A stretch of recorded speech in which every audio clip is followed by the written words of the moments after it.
네, 이태원 압사 참사와 관련해 경찰과 국립과학수사연구원이 첫 합동 감식을 벌였습니다. 사고 원인 규명을 위한 수사가 본격화하는 모습인데요. 백승주 열린사이버대 소방방재 안전학과 교수 모시고 이번 참사의 원인과 방지 대책 자세히 짚어보도록 하겠습니다. 어서 오십시오. 예.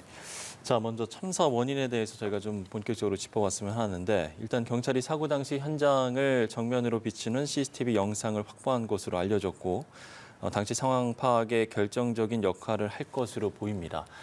일단 지금까지 목격자들이나 또 현장 증언을 토대로 볼 때 참사의 가장 큰 원인 어떻게 보시는지요?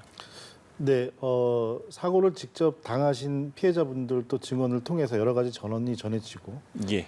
그러면 뭐 이런저런 사고에 대한 그 해석들도 있을 수 있는데요. 몰린 인파가 몰려서 그 압사 사고가 났을 때는 예. 군중의 밀도, 그러니까 군중들이 매우 촘촘하게 집약된 상태가 한계치를 넘어갔기 때문에 예. 압력을 받아서 인명사고로 이어지는 과정이거든요. 그래서 그 예, 예. 과정에서 가중되는 것은 이제 예를 들어 최근에 인도네시아 축구장 압사 사고도 그랬었고, 예. 그리고 작년에 그 미국 콘서트도 그랬었고, 예. 계단이나 경사로가 있으면 또 그 위험은 갑자기 가중이 됩니다. 그러니까 예. 서로 간에 이성적으로 군중이 버티고 있다가 힘이 무너지면 낮은 쪽으로 쏠리게 되기 때문에, 그래서 제일 근본적인 원인은 군중이 밀집되었던 한계치를 넘어갔던 부분, 예. 그리고 그에 따라서 지형적인 원인도 큰 역할을 했다. 그래서 이런 처참한 그런 참사가 일어났다고 보여집니다. 예. 지형 이제 말씀해 주셨는데 내리막길에서 이런 사고가 발생했고 또 특히 아랫부분에서 가장 많은 희생자가 발생했습니다. 네. 짧은 시간 안에 굉장히 많은 피해자가 발생을 했는데 이렇게 인명 피해가 컸던 이유는 좀 어디서 찾으시는지요? 네, 이게 군중 상태가 되면 그 군중 밀도를 말씀드리는데 제가 정량적인 수치를 좀 말씀드리고 예. 싶습니다. 예. 그 제곱미터당 5명, 다시 말해서 한 명당 0.2 제곱미터를 점유하는 정도를 서 있는 군중의 한계치로 봅니다.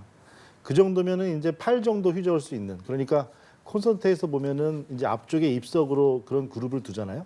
근데 그런 경우에도 뒤에 좌석이 있고 무대 사이에 공간을 두고 안전요원들이 다 배치가 돼서 예. 그 충분히 안전한 상황이 제공되는 조건에서입니다. 그런데 이번 경우는 그 한계를 초과했고요. 그 2배까지 간 것으로 지금 보여집니다. 그랬을 때는 이 군중이 이성적인 행동을 할 수 없고 예. 힘을 밀고 당기게 되는 것을 경쟁 행동이라고 합니다. 이거는 이제 정상 군중이 아니고 이상 군중일 때 개개인이 자기 자신을 보호하기 위해서 힘을 한쪽으로 밀게 되고 그 힘이 모아지면 멀리서 보면 파도를 탄다고 얘기를 하고요. 그 말이 또 이번에도 그 제보로도 나왔었죠. 파도가 타는 모습을 보이다가 밀고 당기고 하다가 그러다가 낮은 쪽으로 한쪽으로 쏠리면서 그 막대한 힘이 성인 한 명이 보통 한 명을 1.5배 정도 들 수 있는 체중 정도의 힘으로 밉니다. 예. 그리고 힘이라는 것은 방향이 같을 때는 더하기만 하면 되거든요. 그러니까 10겹, 20겹이 겹쳐 있는 상태에서 한 사람이 미는 쪽이 한쪽으로 몰렸을 때 그 끝에 넘어지는 압사에 노출된 피해자분들은 일시에 그 구역에서는 수많은 사람들이 더 집중도가 높아지고 그리고 그 외상을 입을 수밖에 없죠. 네, 그래서 그런 부분의 피해가 그 군중 반대쪽이나 있는 사람들도 아무리 그 흥분하고 어떤 축제 상태라고 하더라도 전혀 그 끝 상태가 그런 거를 파악할 수는 없었죠. 네, 그래서 고의적인 부분으로 보는 그런 부분이 아니고 군중 행동을 일어나지 않도록 사전에 관리하지 못했던 부분, 그 부분의 원인이 계속 이어집니다. 예, 또 뭐 실제로 전해지기로는 뭐 상황 전파도 워낙 뭐 음악 소리도 시끄러웠고요. 상황 그렇습니다. 전파도 뭐 쉽지 않았다고 하더라고요. 네, 그 이상군중의 행동 상태 특징 3가지가 있는데요. 예. 그 중에 하나가 바로 뭐냐면 지시불응입니다. 정보가 들어와도 군중이 이성적인 행동을 못 하고요. 또 하나가 뭐냐면 모순적인 행동입니다. 모순적인 비이성적인, 이해할 수 없는 행동을 하고, 그리고 하나 말씀드린 게 아까 말씀드린 경쟁적인 행동을 합니다. 네, 그런 게 지금 똑같은 양상으로 다 나타났거든요. 예. 네, 그래서 근데 지금 제가 말씀드린 이론적인 그 연결고리는 2005년도 그 상주 시민운동장 11명 압사 사고 때 바로 이듬해 롯데월드의 그 무료 개방으로 사망은 아니지만 인명피해가 많았거든요.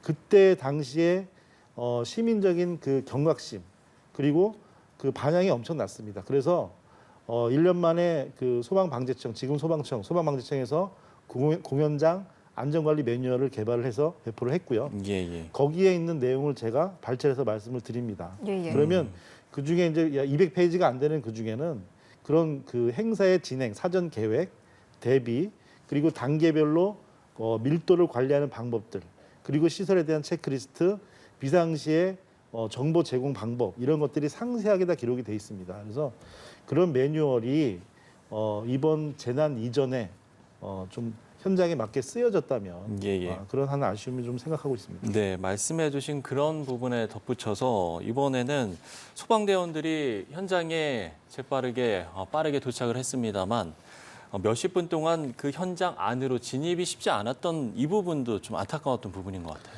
네, 그때 상황이 제가 예. 그 전달 받는 감정적으로 봐도 너무나 답답하고 급박한 상황이었을 겁니다. 지금 그 소방본부의 최초 신고가 그 전날 10시 15분에 되었다고 하고요. 예. 그 이전부터 112를 통해서도 안전사고 우려가 높다는 신고가 들어가는 상태였으면 벌써 그 사고에 노출된 게 수시간 동안 그 위험을 감소시킬 기회가 있었고요. 그리고 10시 15분이면 벌써 그때부터는 그 압사 그러니까 우리가 심정지 상태, 서 있는 상태의 심정지 상태가 진행이 됐었고요. 그리고 신고 2분 후에 소방대가 출동을 해서 처음에 도착한 소방대부터 보더라도 자, 그 부분에서 이제 그 답답한 부분은 제가 이제 그 소방대는 최선을 다한 것으로 보여집니다. 분명히 그랬고요. 예. 그랬는데 도착 후에 잠시 후에 이게 긴급한 상황에는 파악을 해서 대응 1단계 그리고 약 30분 단위로 2단계, 3단계로 올립니다. 예. 자, 이걸 봤을 때 1단계와 2, 3단계는 국민분들도 이제 많이 아시죠. 1단계는 관할 소방서, 9단위 소방서 한 군데의 소방력이고 2단계는 그 인근 5개 구의 지원을 받을 수가 있게 되고 3단계가 되면 광역 시도의 지원을 받게 됩니다. 그렇죠. 자, 그런데 이것만 봐도 초기에 도착했던 소방도 관할 소방서죠. 용산 소방서 소방대는 최소 30분 내로 이 큰 재난 사건을 해결할 수 있다고 판단한 것 같습니다. 그러니까 2단계, 3단계를 단계적으로 올렸겠죠. 그래서 이게 왜 아쉽냐 하면은 그렇다고 한다면 그 행사 이틀 전에 그 긴급 대책 회의를 했었고 예. 그때 이런저런 사전 계획을 세웠다고 하는데 그럴 때 인파가 몰리는 군중 밀집에 따른 사고를 예견하지 않았었다는 공백이 있었다는 반증이 되겠죠. 그러니까 그 관할 소방대가 도착을 했을 때 그 사고가 이런 사고가 있을 거라고 생각을 못하고 실제 그 이전에 우리가 안타까운 한 분 한 분의 그 숫자로 정하고 있지만 그 사망자와 심정지자 그리고 골든타임을 10분도 훨씬 넘어간 그분들이 엄청나게 많았었는데 예. 네, 그분들에 대해서 그 소방대가 도착해서 했던 대응도 충분했어도 벌써 시간이 늦은 시점이다. 저는 그렇게 봅니다. 네. 알겠습니다. 이런 일이 발생을 하지 않았으면 좋았겠지만 적어도 다시는 발생하지 말아야 한다라는 생각을 이제 다들 하고 있을 겁니다. 그런데 사실 우리나라 압사 사고가 이번이 처음은 아닌데 앞으로 뭐 앞서 매뉴얼 언급도 해주셨습니다만 대책을 강구함에 있어서 어떤 부분이 가장 중요하다고 판단을 하시는지요? 네, 대책을 강구할 때 지금 이런 그 끔찍한 상황에서는 중요한 부분은 사고의 발생과 그리고 그때의 그 메인프레임과 흐름과 그다음에 조치 그리고 이후에 이거를 치유하는 관계까지 아주 투명하게 명명백백하게 밝혀져야 됩니다. 이거는 귀책이나 책임이 중요한 부분이 아니고요. 예. 말씀하신 대로 그를 통해서 대책을 만들어내기 때문이고요. 또 하나 덧붙이고 싶은 것은 후진국형 재난대책이라고 말씀드리고 싶습니다. 큰 재난이 일어났을 때만 그 재난에 집중한 대책을 수립하는 방법으로 가게 되면 새로운 형태의 재난은 또 만나게 되겠죠. 그래서 이런 상황에서는 아직 우리나라에 일어나지 않은 재난이더라도 그 재난에 대해서 그 멘탈 트레이닝, 사고 훈련을 합니다. 큰 사고가 일어났을 거라고 최악의 상황을 만들어 버리고요. 예. 상상으로 만들고 그에 따른 대책, 우리가 할 수 있는 대책이죠. 뭐 막대한 비용을 무조건 드릴 수는 없으니까 예. 그런 것들을 효율적인 것을 찾으면 큰 재난을 막고 감소시킬 수 있으니까 그런 방식의 접근 방식을 앞으로는 일반화시켜야 된다. 그 말씀을 드리고 싶습니다. 예, 앞서도 이제 밀집도 이야기를 계속 해주셨잖아요. 네. 뭐 해외에서는 군중 밀집도라는 개념도 있다고 하던데 네.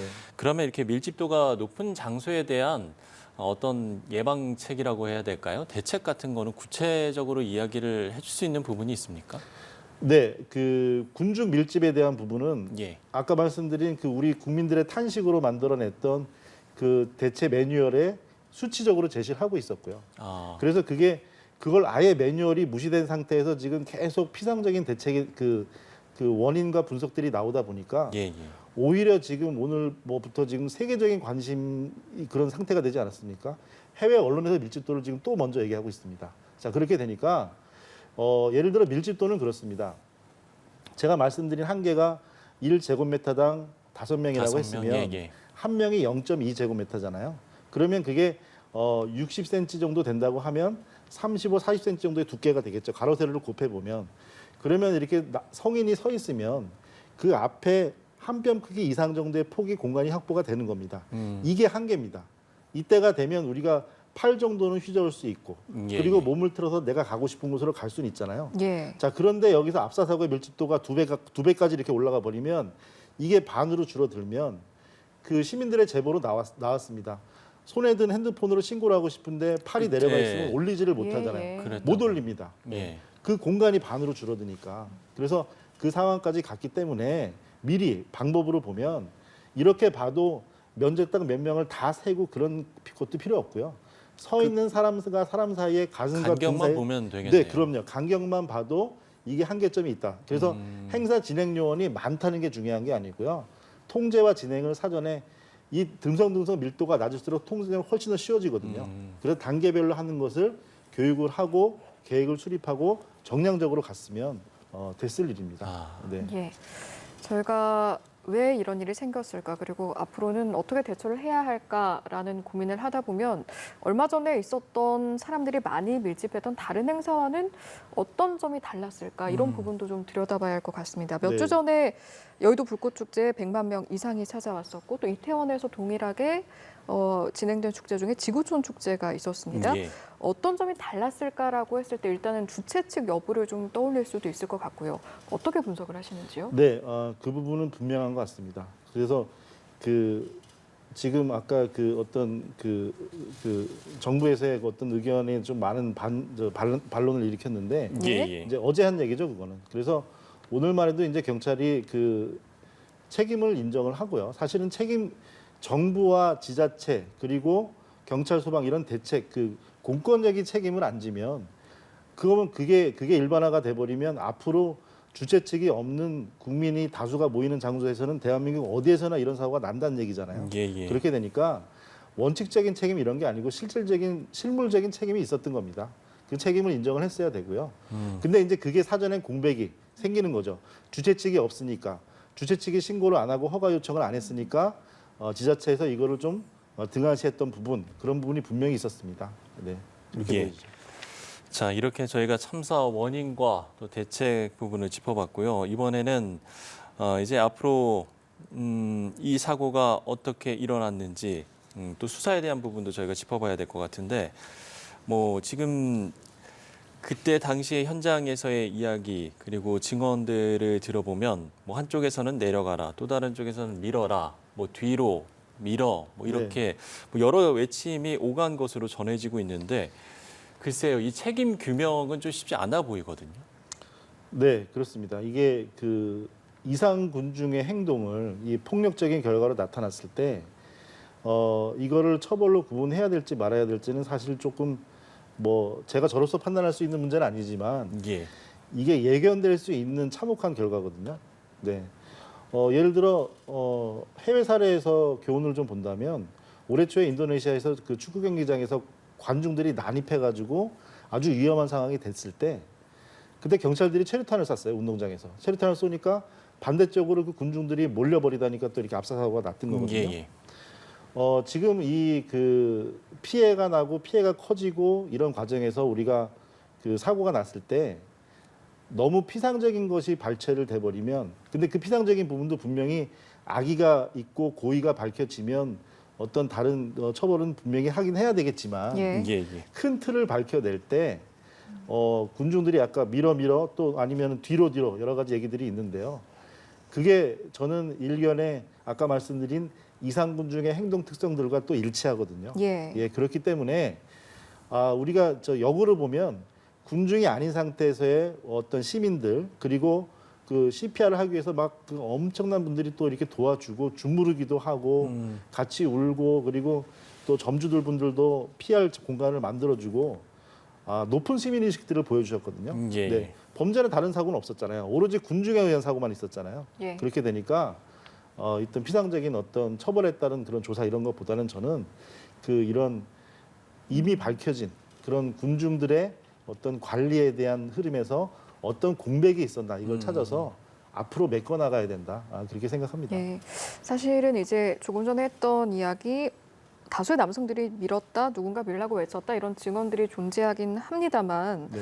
어떤 이런 것을 특정해서 수사하기는 어려워 보이고 오히려 공백이 있었던 시스템을 찾는 것이 적절할 것이다 이런 의견이신 겁니까? 네, 그게 또 매우 악의적인 행동이 나타난다면 예. 그거는 당연히 처벌로 이어지겠지만 뭐 행동 자체를 모두 찾아내서 한다는 그런 방향은 당연히 잡지 않는 것이 맞다고 생각하고 또 그러지 않을 거라고 생각합니다. 예. 알겠습니다. 자, 이번 사고가 그야말로 또 유가족과 또 국민에게 많은 슬픔과 또 트라우마로 남겨진 사고가 아닐까 싶은데 특히나 현장에 계셨던 분들은 그 참혹했던 사고 상황들이 계속해서 떠오르지 않을까라는 생각이 듭니다. 적극적인 좀 치료가 필요할 것 같은데요. 네, 그 삼풍백화점에서 성수대교에서 생존자분들이 지금까지도 약물 치료와 그 상담 치료를 자비로 받고 계시고요. 예. 자. 지금 그 사고 라디오 인터뷰도 했던 어떤 피해자 인터뷰 제가 들었는데 예. 그렇게 울먹이면서 그렇게 충격을 받았을 때 그러면 경상으로 병원으로 이송됐다가 자력으로 퇴원하신 그런 분들도 후유증을 많이 남게 되겠죠. 그렇죠. 또 우리 국민들도 우리가 데자뷰 기시감이라고 합니다. 위험한 상황이 이제 이런 SNS에 이런 자료로 퍼졌을 때 그 영상을 접하게 되면 정신과 전문의들의 그 말씀에 의하면은 이게 실제 상황 정도는 아니지만 외상후 스트레스 장애로 이어진다고 합니다. 충격을 받기 때문에 그렇죠. 예. 그리고 기시감 이런 일에 내가 또 노출될 수 있겠구나. 그래서 무기력에 빠지게 되고, 네, 그래서 더 소극적인 안전에 대해서 소극적인 행동을 하게 되니까 자 이제 SNS는 좋은 점은 처음에 정보들을 빨리 공유하고 그런 것들은 상황 좋잖아요. 전파하는 데는 네, 상황 전파 좋은데 예. 이제는 그런 글들이 남아 있으면 조금 그 자진적으로 삭제하시고 조금 순화하시는 게 이제 서로 간의 슬픔을 이해하고 공감하는 게 우리 민족이니까 그래서 서로 공감해서 좀 치유의 길로 가는 것이 맞다고 생각합니다. 네. 알겠습니다. 이렇게 이번 참사의 원인과 또 방지 대책까지 오늘 이 시간 백승주 열린사이버대 소방방재안전학과 교수와 함께 이야기 나눠봤습니다. 고맙습니다. 고맙습니다.